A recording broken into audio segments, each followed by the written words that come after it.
सागर जिले में कुछ समय पूर्व हुए उपद्रव के मामले में एक नया मोड़ सामने आया है। इस विवाद में अब फरियादी हरीश विश्वकर्मा ने पत्रकार वार्ता कर कई चौंकाने वाले खुलासे किए हैं। उन्होंने बताया कि उनकी निजी जमीन पर बने मकान को कुछ असामाजिक तत्वों द्वारा तोड़ा गया था। इस घटना के बाद स्थिति ने तूल पकड़ लिया और पूरे मामले को धार्मिक रंग दे दिया गया। सोनालिका ट्रैक्टर्स के अधिकृत dealer Sakshi tractors and Motors में आपका स्वागत है।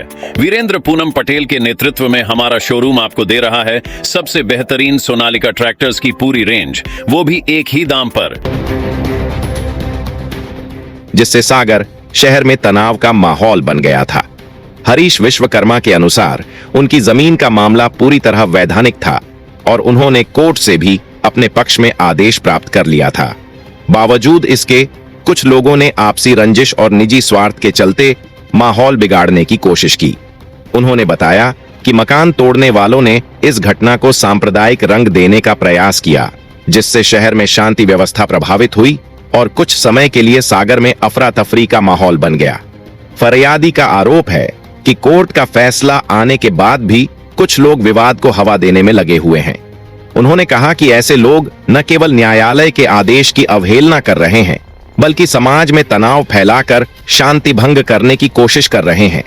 हरीश ने प्रशासन से मांग की कि दोषियों के खिलाफ कड़ी कार्रवाई की जाए और शहर की शांति व्यवस्था को कायम रखा जाए। उन्होंने प्रशासन से यह भी अनुरोध किया कि भविष्य में इस तरह की घटनाओं को रोकने के लिए सख्त कदम उठाए जाएं, ताकि कोई भी व्यक्ति निजी रंजिश को सांप्रदायिक रूप देकर समाज में वैमनस्यता न फैला सके।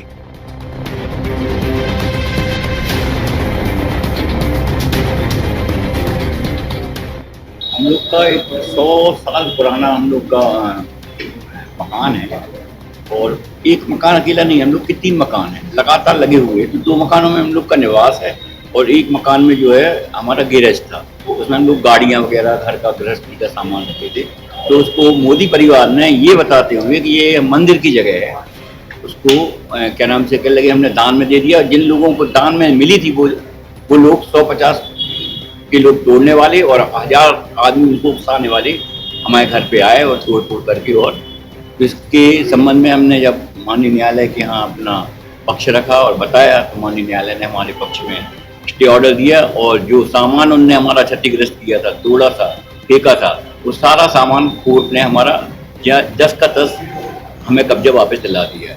उससे वो परिवेदित हुए सुभाष मोदी, सुमित मोदी, और उनने उसके खिलाफ जो है अपील फाइल की।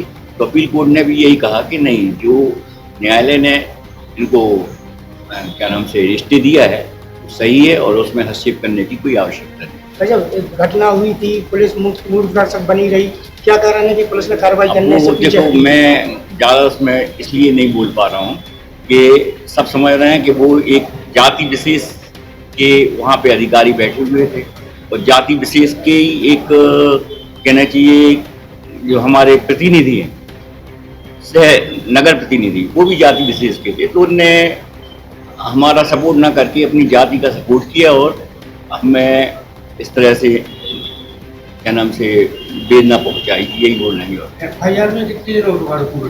FIR में जिन लोगों के नाम हमें मालूम थे और जो हमें दिखे थे, तो उन लोगों के नाम हमने जैसे सुभाष मोदी, आदर्श जैन, दीपेश सराफ और प्रदीप चंचल, ये लोग थे उसमें घटना में, जो उकसा रहे थे लोगों को और भड़का रहे थे और इन्हीं के षड्यंत्र से, इन्हीं की योजना से ये सारे लोग वहाँ पहुँचे थे। तो FIR कितने लोगों पे की गई थी? अभी 4 लोग पे थी, 15-16 जो अन्य लोग थे उनका हमने ऐसे फोटो बना के माननीय TI साहब को दिए हैं, SP साहब को दिए हैं और सारी जगह हमने ये फोटो दिए हैं और अभी तक इस पर कोई कार्रवाई हो नहीं रही। 6 महीने हो गए।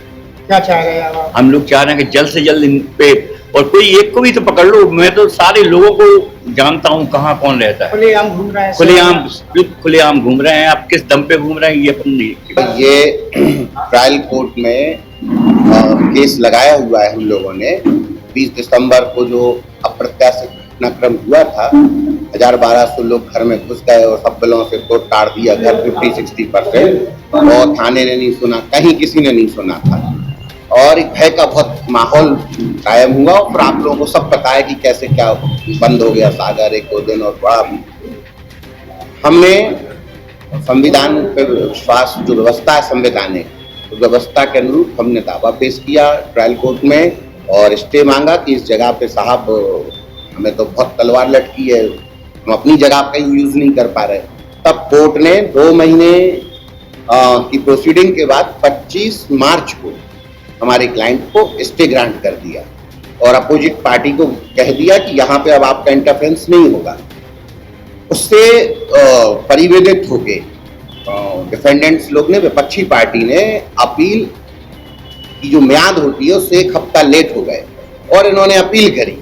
तो अपील में इन्होंने कहा साहब ये सब फोटोग्राफ्स और ये मीडिया के विजुअल्स पे स्टे मिला है जो इलीगल है। तो उसको भी हमने ऑनरेबल कोर्ट को बताया कि आज के समय में कितना महत्व है इलेक्ट्रॉनिक विजुअल्स का, ऑनलाइन सिस्टम का, और ये सारी चीजें बताई, डॉक्यूमेंट बताई, और स्टे के लिए मेन 3 इंग्रेडिएंट्स होते हैं, उनके तहत कोर्ट ने हमको जो स्टे ट्रायल कोर्ट ने दिया था उसको सही माना और अपने ऑर्डर में और मजबूती से 2 कंडिकाओं को हाईलाइटेड करते हुए ठोस तरीके से कह दिया कि ये अब हो जाइए तैयार, क्योंकि अब सोनालिका ट्रैक्टर्स ने त्योहारों का शुभ शगुन नामक स्कीम लॉन्च कर दी है। इस स्कीम में 15 अगस्त से 8 नवंबर तक ग्राहकों को लकी ड्रा के माध्यम से 11,011 उपहार जीतने का मौका मिलेगा। प्रमुख पुरस्कारों में 15 Sonalika tiger tractors, 17 passengers cars, 51 gold coins, 111 royal Enfield bullets और अन्य आकर्षक उपहार शामिल हैं एवं लकी ड्रा का विड्रॉल इसी साल मध्य प्रदेश में दिसंबर महीने में किया जाएगा। हमारा पता है साक्षी ट्रैक्टर्स एंड मोटर्स, कृषि मंडी। रिपब्लिक सागर मीडिया को सब्सक्राइब अवश्य करें और आप हमारी आने वाली सभी वीडियो को देखना चाहते हैं तो आपको उसके लिए घंटी जरूर दबानी पड़ेगी ताकि आपको सभी वीडियो की नोटिफिकेशन समय समय पर मिलती रहे। रिपब्लिक सागर मीडिया पर जो भी वीडियो आएगा वह सच की कसौटी पर कसकर ही आएगा।